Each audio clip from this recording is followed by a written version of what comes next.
புதுச்சேரி ராமநாதபுரத்தைச் சேர்ந்த ambulance driver Manikandan கடந்த 10 ஆண்டுகளாக இலவசமாக ஆம்புலன்ஸ் ஓட்டி வருகிறார்.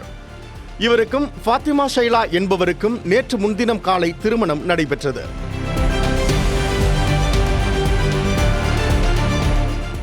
தற்போதைய காலகட்டத்தில் திருமணம் என்றாலே வெகு விமர்சையாக கொண்டாடப்படுவதும், தங்கம், வெள்ளி மற்றும் விலையுயர்ந்த பொருட்களை சீர்வரிசையாக கொடுப்பதும் வழக்கமாகி உள்ளது. ஆனால் இவர் தனது திருமணத்தை எளிய முறையில் அவரது குலதெய்வம் திரௌபதி அம்மன் கோவிலில் செய்து கொண்டதோடு, சீர்வரிசையாக கொடுக்கும் தங்கம், வெள்ளி, வீட்டு உபயோகப் பொருட்கள் போன்றவற்றிற்கு பதிலாக மாணவர்களின் உடல்நலன் கருதி விளையாட்டு உபகரணங்களை சீர்வரிசையாக அவரது நண்பர்கள், உறவினர்களிடமிருந்து பெற்று அதனை அரசு தொடக்கப்பள்ளி மாணவர்களுக்கு திருமண சீர்வரிசையாக வழங்கியுள்ளார் மணிகண்டன். இந்த சம்பவம் அப்பகுதி மக்களிடையே நிகழ்ச்சியை ஏற்படுத்தியுள்ளது.